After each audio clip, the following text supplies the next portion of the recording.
Alors, Chet, le huitième trait de caractère de miséricorde, Yichbosh Avonoten.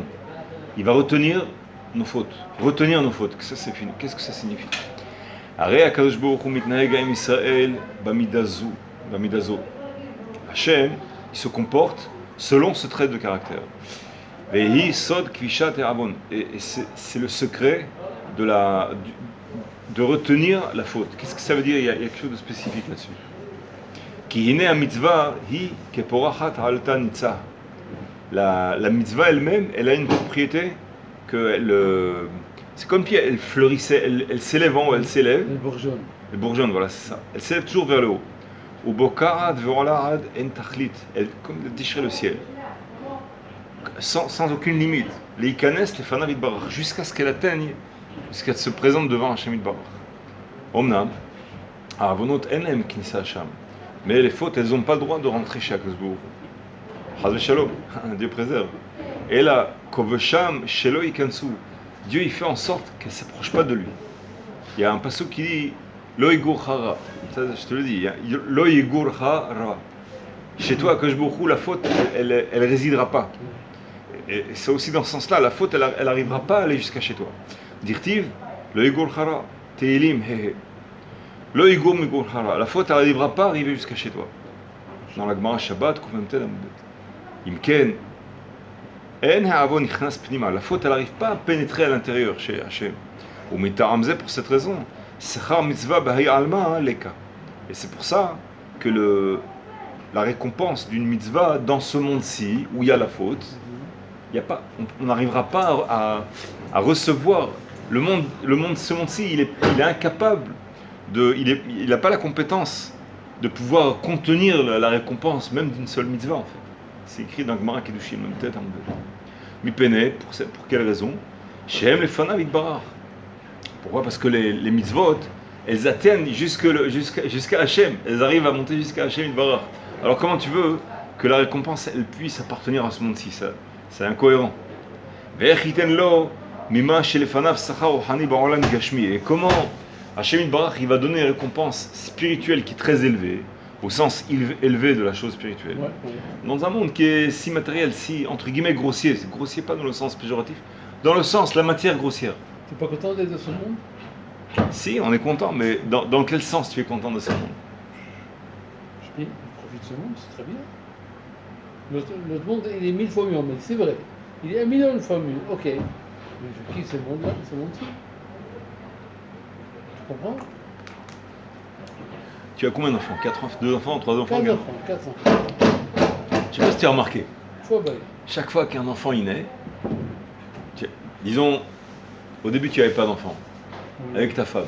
Oui. Le jour où il est né le premier enfant, oui, waouh, tu t'habitues à lui quelques jours, oui, et puis tout d'un coup tu dis, moi ça m'arrivait à chaque enfant. Oh, à chaque enfant je me disais, mais comme... Il y a une semaine, il y a 2 semaines, je vivais sans cet enfant. Et maintenant, je suis incapable de vivre sans cet enfant.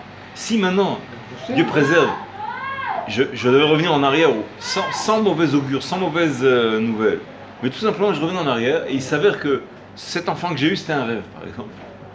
Eh ben, je me sentirais vide, malheureux. Je sentirais qu'il y a quelque chose qui va pas. Ça passe, tout passe. Ça passe, mais il y a une chute, il y a une chute. Tout passe. Il y a une chute. Quelqu'un, il est à la veille d'un mariage. On lui dit, bon, c'est pas grave, c'est une erreur. Allez, c'est un coup de tête, elle veut plus maintenant. Bon, tout passe, tout lasse, sauf les glaces. Un clou, on chasse un autre. Hein. Comment? Un clou, on chasse un autre. Oui, mais le fait de connaître une nouvelle notion qui est appréciable. T'es pas content de faire ton Shabbat ici, de ce monde-ci? Si, non, mais je te dis honnêtement, je suis d'accord avec toi. Bien sûr qu'il y a un super monde qui nous attend, mais dans 120 ans, pas tout de suite. Papa à 20 ans, quand tu auras 120 ans, oui. Alors parlons d'autre chose. Parce que ta vision sera quand même différente. D'accord, tu accroches pas sur cet exemple. Prenons un autre exemple. Admettons, tu vois ce livre qu'on a lu, à chaque fois qu'on arrivait à un trait de caractère d'Hachem yitbarach, on arrivait à une notion qui nous a plu, on a l'impression qu'on l'a compris, oui, et qu'on a même saisi la façon qu'on pourrait éventuellement l'appliquer. Et le potentiel de bénéfices et de s'élever, etc. Maintenant, Imagine-toi, il y a quelques mois, on ne soupçonnait pas tout ça, on n'avait pas ce livre, on ne connaissait pas ce livre. Ouais. Tu sens, comment tu te sens par rapport à la comparaison entre les deux choses? Est-ce que c'est le même... est-ce que tout passe, c'est pas grave? Ou alors est-ce que tu sens vraiment qu'il y a quelque chose qu'on a loupé? On a loupé, non. Mais maintenant que je sais, c'est autre chose. Mais qu'on n'a pas loupé, si on l'a pas appris, on l'a pas appris. Non, pas dans le sens où on l'a pas appris, pas dans le sens On alternatif, ne savait pas. ou alors On ne savait pas. il y aurait... pas dans le sens où il y a un autre destin où on l'aurait pas su, dans le sens où maintenant je l'ai compris, je l'ai saisi, tu as même eu une ou deux ou trois fois l'occasion de l'appliquer, et tu en as été heureux, et tout d'un coup on te dit, maintenant on va te remettre dans le monde en arrière, et tu connaîtras pas cette Oui, formule-là. mais Tu vas sentir quelque chose qui te manque, ou pas? peut-être certainement. Tu vois ce que je veux dire? Dans ce sens-là, c'est vrai qu'on est satisfait de ce monde-là, mais ça découle essentiellement de l'ignorance de ce qu'on n'a pas acquis, de ce qu'on n'a pas senti. Je veux pas aller jusqu'à dire imbécile heureux, non. C'est quelqu'un qui n'a pas qui n'a pas acquis la sensation d'avoir acquis des notions, tu comprends, et de les avoir appliquées, de les avoir vécues, de les avoir senties, d'en avoir joui, d'en avoir fait jouir des autres. Tu vois. Imagine, tu t'assois avec ton fils ou ta fille ou ta femme et tu expliques et tu es heureux et il y a des choses et elle te donne encore le feedback, c'est-à-dire d'autres notions, etc. Et maintenant, imagine, tu reviens en arrière ou alors tu as tout oublié. Il y a des Hidushim qui viennent, d'un coup ils disparaissent. Tu sens quelque chose qui te manque. Et pourtant, il manque rien parce que il y a 2-3 semaines on ne connaissait pas, il ne manque rien. Mais le fait qu'on a connu, qu'on a acquis de nouvelles notions et maintenant on nous les retire, on sent que c'est une dégradation, quelque chose qui descend, tu comprends? Donc l'essentiel de notre satisfaction, ça découle surtout du fait qu'on n'a pas acquis des centaines, des milliers de notions qui nous manquent pas parce qu'on ne les soupçonne pas. Tu comprends? Donc en fait, c'est une illusion en fait. C'est pas une illusion dans le sens où vraiment on ressent, c'est une réalité, mais ça dépend d'une ignorance d'autres réalités qui sont insoupçonnables pour nous. Et si elles étaient connues, soupçonnables, vécues, à ce moment-là, on sentirait certaines conséquences inévitables du manque. Comment je veux dire? Donc le fait d'avoir connu certaines notions-là, ça correspond en fait à un niveau spirituel beaucoup plus élevé et qui a du mal à s'adapter à l'ancien monde dans lequel ça manquait. Tu vois? Saisi?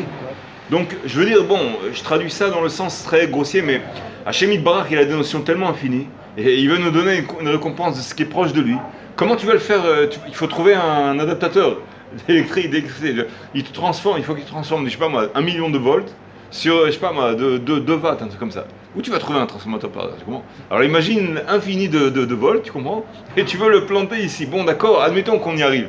Mais qu'est-ce que ça va donner? Un petit ventilateur électrique ou un truc de rien du tout, tu comprends? Mais imagine bien plus que la bombe atomique ou quoi en haut, tu comprends? Il veut te donner ça. Dans ce monde-là, mais ce monde-là, il va être l'électrochoc, il va exploser, il ne peut pas supporter. Le récipient, il est incapable de contenir ça. Pas seulement dans la quantité, mais dans la qualité, dans l'étoffe. Dans ce sens-là, il veut dire non, je ne peux pas te donner. Je sais, tu veux ce que je veux dire? Tu dis quelque chose d'intéressant. Beaucoup, il dit, ceux qui sont Rechaim, les Rechaim par exemple,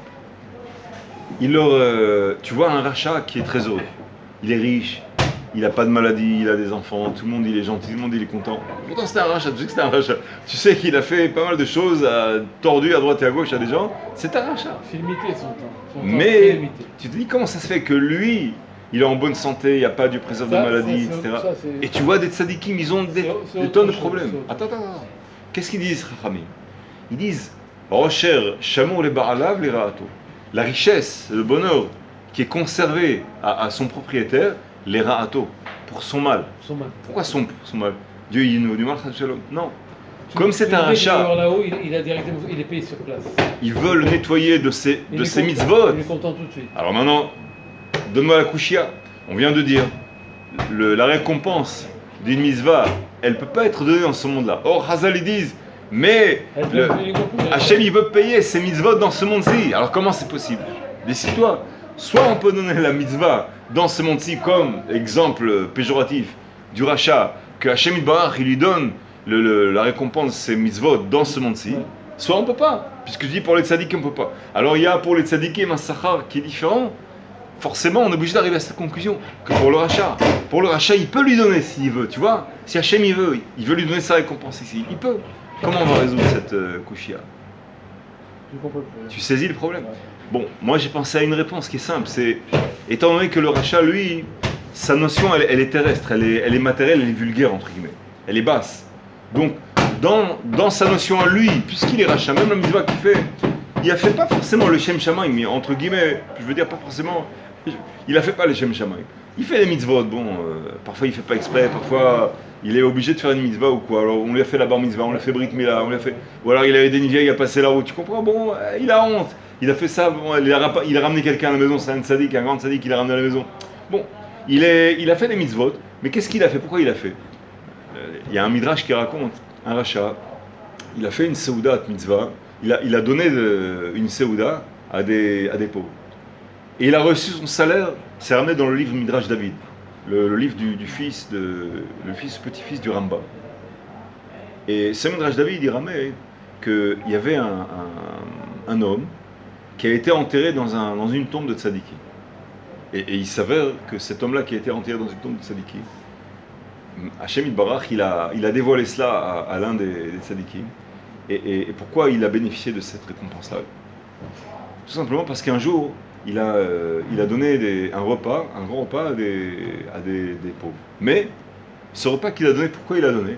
Il a fait une soudat mitzvah, ou peut-être une askara, quelque chose. Et il s'avère qu'il n'y a pas eu de minyan, les gens ne sont pas venus, peu sont venus. Et il restait énormément de nourriture. Bon, à l'époque, si tu veux, il n'y avait pas de congélateur, il n'y avait pas rien. Il a dit, bon allez, ce qui reste, on va le donner aux pauvres. Et il a donné aux pauvres. Mais pourquoi il a donné aux pauvres?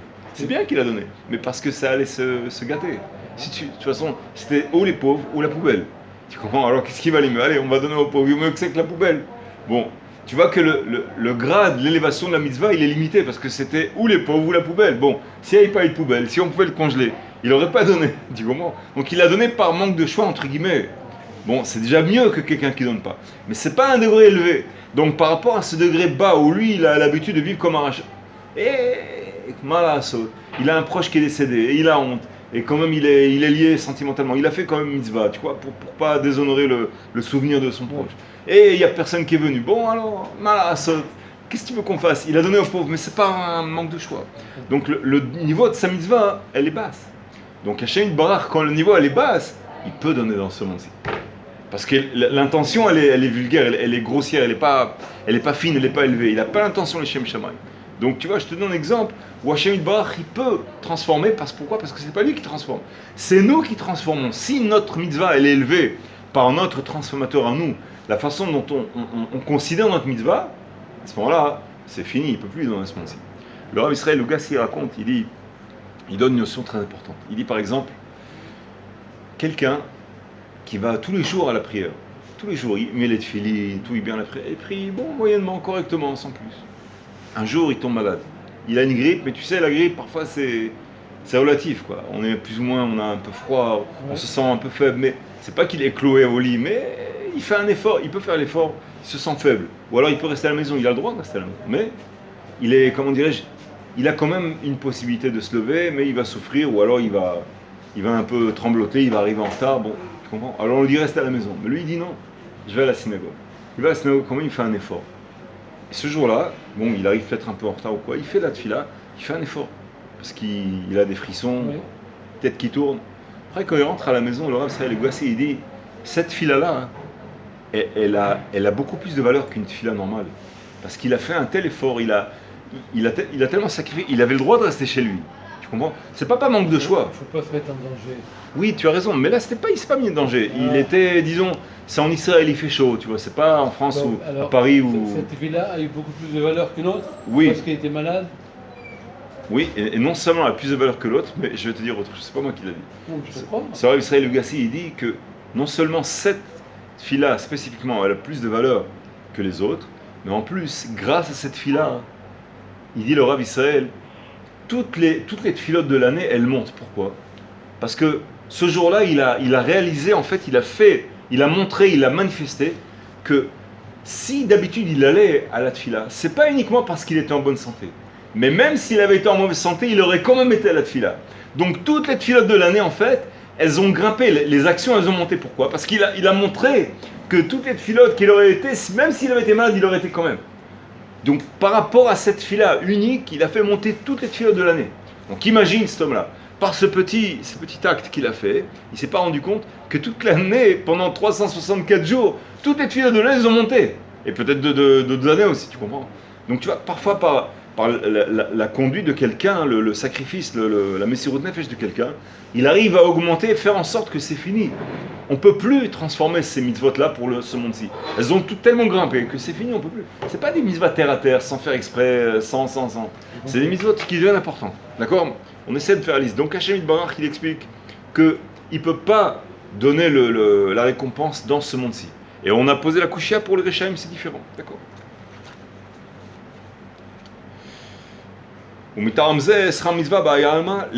La récompense du mitzvah dans ce monde, on ne peut pas la donner.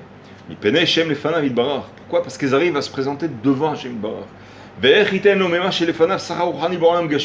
Comment il va donner une récompense dans un monde matériel, une récompense tellement élevée?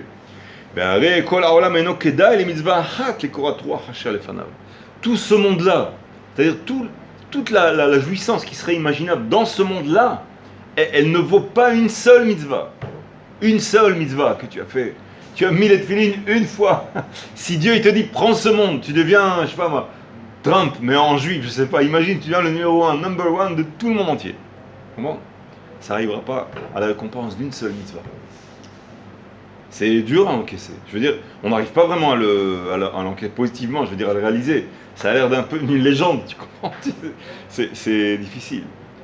Un jour, le Chafetz Chaim, il avait un élève. Il y avait une famine où il y avait un problème, ou une épidémie. Et l'élève, il a dit au Chafetz Chaim, il a dit, Arav, si, comment dirais-je, j'ai posé les tefilines tous les matins pendant des années. Une seule pause de mes tefilines à moi, je serais prêt à la donner pour que l'épidémie elle parte, que tout le monde soit heureux et content. Le Chafetz Chaim, il lui a répondu, c'est ce qu'il lui a répondu. Il a répondu, si tu dis une chose pareille, ça veut dire que tu n'as absolument aucune idée de ce que c'est que la récompense d'une seule mitzvah.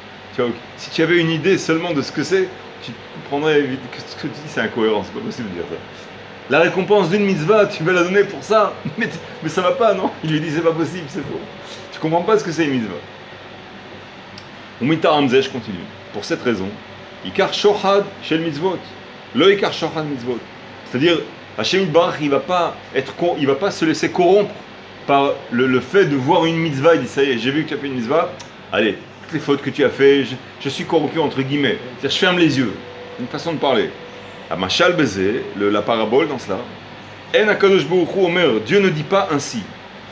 Je cite, Asar Abai mitzvot ve'eser averot, nish'aru shloshim mitzvot ve'ilchu eser be'eser. Ce juif-là, il a fait 40 mitzvot, il a fait 10 fautes, 10 transgressions. J'échange 10 contre 10, il lui restera que 30, et voilà. Comme ça, il est clean, il est complètement nickel, il n'y a plus de fautes. Hashem Yitbarach, il ne fait pas ça. Nish'aru shloshim mitzvot ve'ilchu eser be'eser. Haz ve'shalom, que Dieu préserve, qu'il fasse des choses comme ça.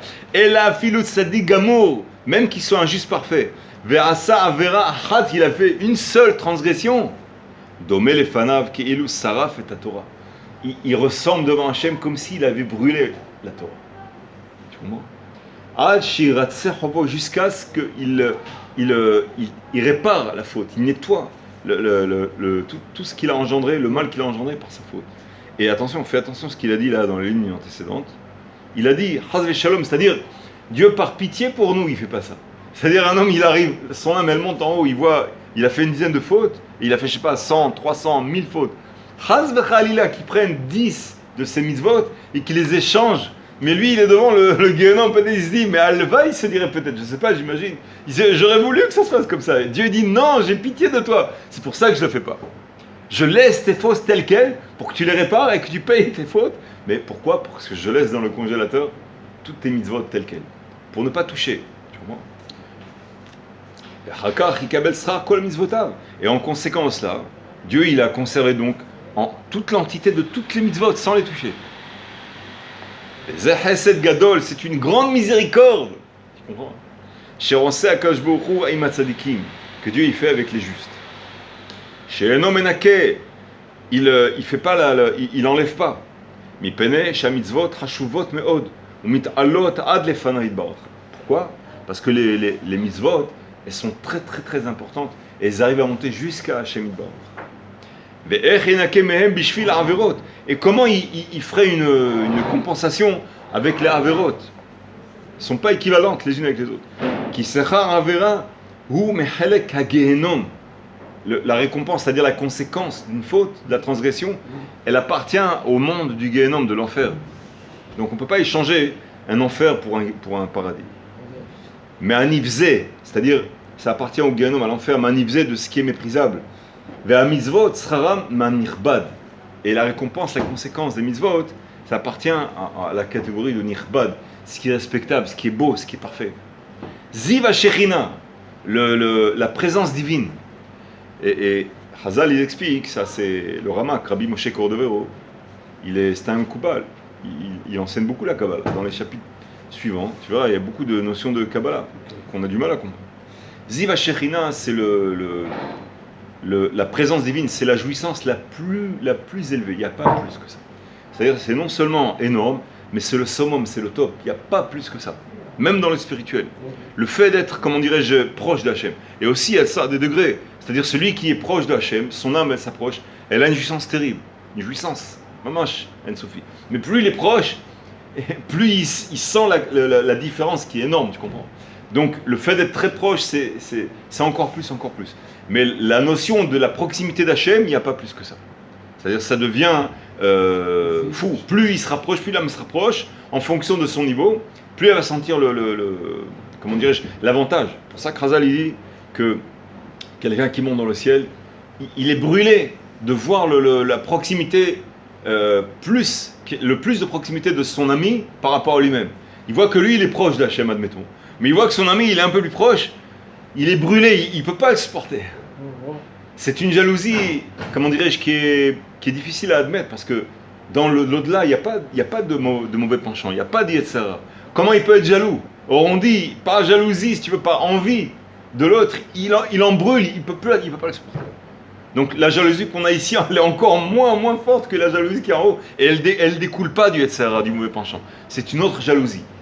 Alors moi, quand je pose la question à certains, j'ai compris, je suis arrivé à la conclusion qu'en fait, ils ne voient pas tous les autres qui sont plus proches d'Hachem. Ils voient ceux qui correspondent à lui, qui lui ressemblent à lui, dans le sens où peut-être il aurait pu lui accéder. C'est-à-dire qu'il a eu peut-être une paresse ou des transgressions à droite et à gauche. Donc, c'est la raison pour laquelle il n'a pas accédé à cette proximité. Et c'est pour ça qu'il brûle, parce qu'il comprend que le potentiel, il était en lui. Donc, ça lui appartient aussi, en quelque sorte, potentiellement. Donc, c'est pour ça qu'il a une jalousie qu'il ne peut pas supporter. C'est une jalousie, en fait, si on peut l'expliquer d'une certaine façon, par rapport à soi-même. Il est jaloux lui-même, il dit « Aïe !» il se mord les doigts, il dit « J'aurais pu arriver là ». Donc, c'est pour ça qu'il ne peut pas supporter. Donc tu réalises donc je veux dire échanger une proximité pour éviter un séjour, Dieu préserve en Gehenom, ça Dieu il a pitié de nous, il ne nous laisse pas faire ça. Ziva Shechina, c'est une notion, il faudrait qu'on en parle une autre fois. La proximité Hachem, c'est une notion qui est très longue à expliquer, très profonde. Et les livres qui en parlent, c'est le Ramchal, Da'at Vunot, il en parle beaucoup, c'est très profond. Et aussi le Mesilat Yesharim, dans son introduction, il en parle aussi. Comment serait possible d'échanger l'une contre l'autre? Et là, mais ce qui fait par contre, ce qui fait Hachem, Akadosh Baruch Hu goveh chova averot ou maskir sachar kol mitzvot. Alors, Hachem Barach, il fait encaisser la punition des averot, et ensuite, il donnera la récompense de toutes les mitzvot. Aïnou, Yirbosh Avotenu. Et c'est le sens de ce qu'on a dit, le titre de ce trait de caractère. Yirbosh Avotenu. Il couvre, c'est-à-dire il empêche la faute de monter. Sur les... Il l'attache. Yirbosh. Il la conquise, si tu veux. Il l'oblige à rester enfermé. She'en Avonot mitgabberim lefanav kemitzvot. Que les transgressions n'arrivent pas à s'élever jusqu'à lui comme les mitzvot. Il les laisse loin. Et là, il les empêche de rentrer jusqu'à lui et de pénétrer.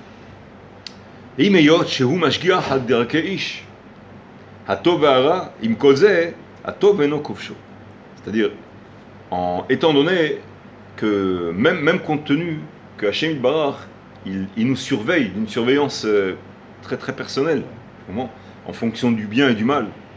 Mais avec tout cela, malgré tout cela, le bien, c'est-à-dire les mitzvot, les conséquences du bien, il ne les empêche pas de monter, il les laisse arriver jusqu'à lui. Si tu veux, c'est une différence de conduite par rapport au mal. Le mal, il l'empêche, et le bien, il ne l'empêche pas. Bon. Et là, pour le bien, il s'élève, il bourgeonne, il monte très très loin. Venichlal mitzvah mitzvah venivne mimenu binyan ulvush nichbad. Il les fait s'assembler les unes aux autres jusqu'à ce que notion spirituelle, jusqu'à ce que il en fasse ce qu'on appelle pour Pira un habit qui va exprimer, qui va montrer toutes les mitzvot de la personne. Tu comprends? C'est une notion spirituelle difficile à expliquer. Mais ça semble toutes les mitzvot dans un ensemble qui montre le niveau de la personne. Mais les fautes, elles n'ont pas cette segula, ce pouvoir-là de s'assembler et d'en faire un ensemble. Et là, il les empêche de faire cette réussite-là, de monter jusqu'à Hachem et de rentrer à l'intérieur. Alors maintenant, jusque-là, on a décrit le trait de caractère de miséricorde de Hachem, divin, de la façon divine, du côté divin. Maintenant, le Ramak, il veut qu'on puisse imiter ce caractère de miséricorde. Il va nous expliquer en quoi on pourra adopter des traits de caractère qui seront ressemblants, si tu veux, pseudo-équivalents, si tu veux, c'est-à-dire équivalents dans le sens de nos notions en nous, nos proportions à nous, humaines. Même ce trait de caractère, un humain, un juif, il doit se comporter selon ce trait de caractère.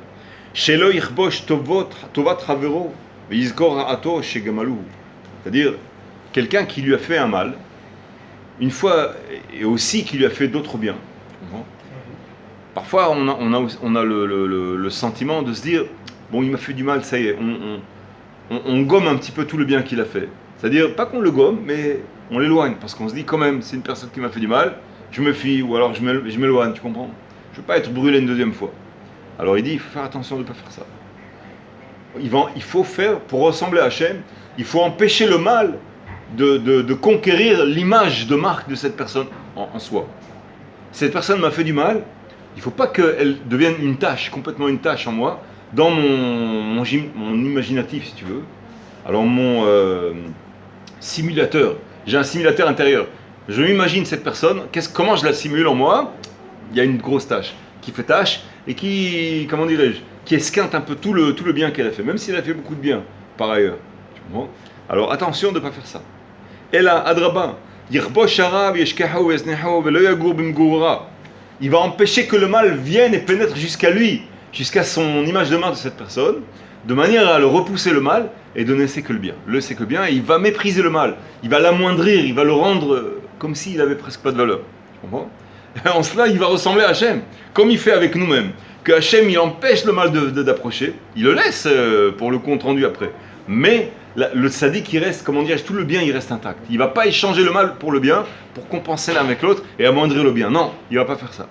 Il va laisser le bien intact et le mal, il va essayer de l'oublier. Parce que nous, on n'a pas à juger une personne, à lui faire payer le mal qu'il a fait. Donc, qu'est-ce que ça va me donner de me rappeler le mal qu'il m'a fait? Tu comprends? Hachem Barach, il a fait ce mal. Il y a une notion très très implicite là-dedans, qui est une notion de Emouna. Emouna au Betachon. Cette notion-là, elle s'appelle dans le Likutei Moharan, Torah Dalet, ça s'appelle DA. C'est une notion très profonde, très forte. Et on la retrouve aussi ailleurs. On la retrouve dans d'autres endroits. Un peu dans le Da'at Vunot, Yahoud, dans la notion de Yahoud, tout ça. Ça veut dire quoi? En deux mots, on va le dire. Que comment on peut arriver au stade où une personne qui m'a fait du mal, qui nous a fait du mal de préserve, de faire en sorte que je vois plus le mal. Mais elle m'a fait du mal, parfois elle m'a fait beaucoup de mal. Non, je vois que le bien. Et le mal, où il est en fait? Moi, je suis pas censé juger cette personne. Mais elle m'a fait du mal à moi. Bon, je ne veux pas la juger, mais je vais me méfier quand même. Ou alors un traumatisme, ou, tu comprends, un mauvais souvenir, une tâche, quelque chose dans le souvenir.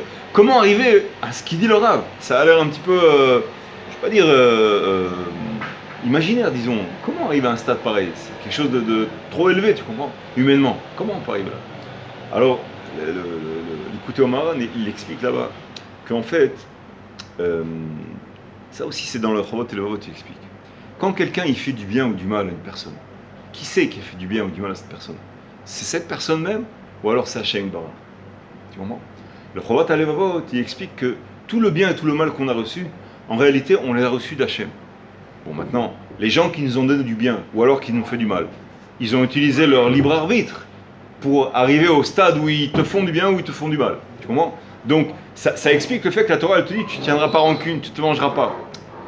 Mais en fait, cette personne, elle m'a fait du bien, je dois le remercier. Et la Torah, elle m'ordonne aussi de ne pas être ingrate. Tu comprends? Alors, comment expliquer le fait? C'est un petit peu une double valeur. D'un côté, il faut être reconnaissant. Et il faut aussi se méfier d'une personne qui peut faire du mal.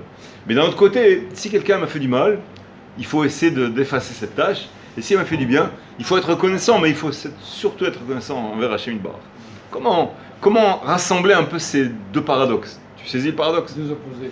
Alors, si tu veux, on va expliquer ça dans Hachem comme ça. Il faut un autre chapitre, un cours spécialement sur ça. Mais sur un seul pied. La personne qui m'a fait du bien, elle a choisi de me faire du bien, mais Hachem Barach, par sa Hashgacha Pratit, elle l'a envoyé. C'est-à-dire que si j'étais Raoui, s'il convenait qu'une personne elle te fasse du bien ou elle me fasse du bien, en réalité, grâce au fait qu'on a été Raouim, que ça a convenu, qu'on a été, si tu veux, méritant, alors Hachem Barach, il a cherché quelqu'un qui cherche à faire du bien et il l'a canalisé sur nous. Donc en réalité, à la racine, c'est Hachem Barach qui a créé ce bien et qui a fait en sorte, qui a canalisé ce bien pour que, même si ça soit fait à travers une personne qui a un libre arbitre, qui a choisi de faire le bien, d'une part, mais d'un autre part, ils sont shlirim, ils ont été envoyés uniquement. Et pareil pour le mal. Quelqu'un qui a fait du mal, Dieu préserve, à toi ou moi. En réalité, si je fais monter le grade, le volume de la Emouna, je fais monter un grade plus élevé, je m'élève au-dessus de ce qui s'est passé là, c'est vrai que c'est cette personne, par son libre arbitre, qui m'a fait du mal aussi. Mais je sais qu'à travers cette personne, c'est pas lui qui m'a fait du mal. C'est Hachem Barach, qui est dougmat, comme l'exemple de David Amelech, quand il est venu chez Ben Gara, il a insulté, qu'il est l'année Nimret, c'est une insulte très très très grave. Nimret, c'est de tous les noms, il a Ben Anida, Mamzer, enfin toutes sortes de choses terribles. Et le Sar Tzava, il a voulu le tuer. Il a dit laisse-le, je lui coupe la tête. Il dit non, ne lui coupe pas la tête. C'est Dieu qui l'a envoyé. Dieu, il lui a dit, insulte-moi. Tu comprends? Donc, arrivé à ce stade où je dis, bon, d'accord, il a son libre arbitre, il a choisi de m'insulter. Mais qui c'est qui l'a envoyé m'insulter? C'est Hachem Barach. Donc aussi, là, je comprends, la Torah, elle me dit, tu lui tiendras pas rancune. Tu ne te mangeras pas. Pourquoi? Si je me venge de lui, ou si je lui tiens rancune, ça veut dire quoi? En réalité, ma émouna, elle est plus faible. Parce que je dis, bon, qui c'est qui m'a fait du mal? C'est lui qui m'a fait du mal. En réalité, non, c'est pas lui qui m'a fait du mal, c'est Hachem Barach qui m'a fait du mal.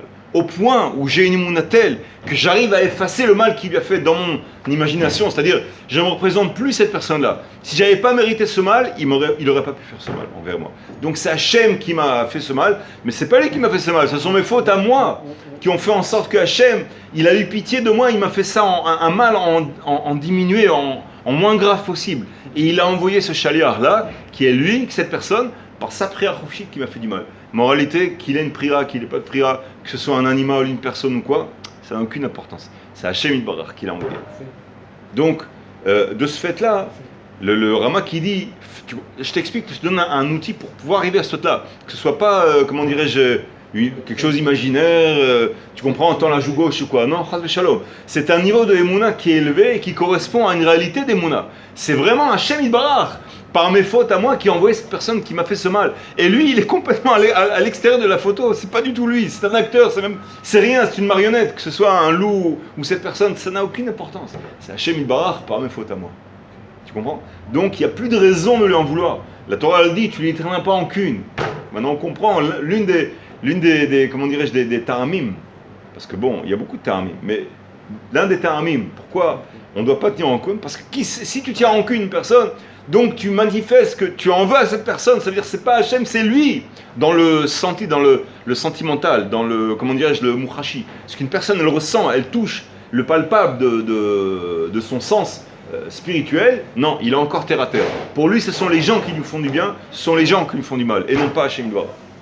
Cela dit, on a l'interdit d'être ingrat. Il a été un bon chaliard, alors pour le bien, on doit le remercier. On doit les chabed auto. Tu comprends? Et c'est de lui rendre un bien pour lui bien qu'il a fait. Mais, même si on fait ça, il faut quand même pas confondre que c'est pas lui qui a vraiment fait le bien, c'est Hachem Yitbarach. Ça, le Ben Ishra, il explique ça. Il dit qu'il faut pas échouer dans cette épreuve. Quand quelqu'un il te fait du bien, il faut le remercier, il faut le respecter, il faut même lui rendre l'appareil si on peut, même plus encore.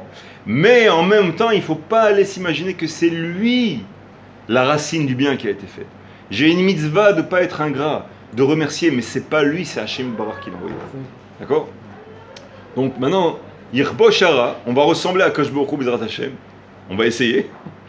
Et Yirbo Shara, il va empêcher le mal d'atteindre son imaginatif. Yeshkaheu, il va essayer d'oublier. Yazniheu, il va l'amoindrir. Velo yagur bumgurora. Dans son intérieur, il va faire en sorte que le mal, il n'atteigne pas à l'intérieur. Ça ne va pas salir l'image de marque de cette même personne. Tu comprends? Pourquoi? Attention, cette personne-là, elle vient aussi, elle essaie de le consoler. Elle demande pardon. Tu comprends? Elle dit pardonne-moi, je t'ai fait du mal et tout. Elle a fait quelque chose. Et j'ai même pas, comme parfois, elle n'a même pas le moyen de te rendre l'argent qu'elle t'a pris. Je t'en supplie, pardonne-moi, j'aimerais bien te rendre l'argent. Malgré tout, bon, je te pardonne. Tu comprends? Et j'oublie le mal et je te considérerai mieux qu'avant. Tu me donnes encore de l'argent. Tu comprends? Non, de tout ton cœur, tu veux faire tchouva, tu veux te faire pardonner, mais tu n'as pas d'argent, je te crois. Donc c'est un niveau vraiment élevé, c'est pas. Mais en ce sens-là, si j'arrive à faire ça, quel sera mon bénéfice? J'arriverai à ressembler à quoi? Et il n'y a pas plus élevé que ça. C'est mieux que de faire des mitzvot. C'est être l'ami, le proche d'Hachem Yitbarach. Pas seulement le serviteur qui est entre guillemets très inférieur, mais le proche, c'est-à-dire je m'élève, je suis beaucoup plus proche. Et on a vu que la proximité d'Hachem, il n'y a pas plus, comment dirais-je, il n'y a pas un bénéfice plus élevé que ça. Donc même à la limite, si on renonce à la dette qu'il me doit ou aux récompenses, n'importe quoi, à partir du moment où j'arrive à être plus de proximité à Hachem Yitbarach, il n'y a pas un bénéfice plus élevé que ça. Tu comprends?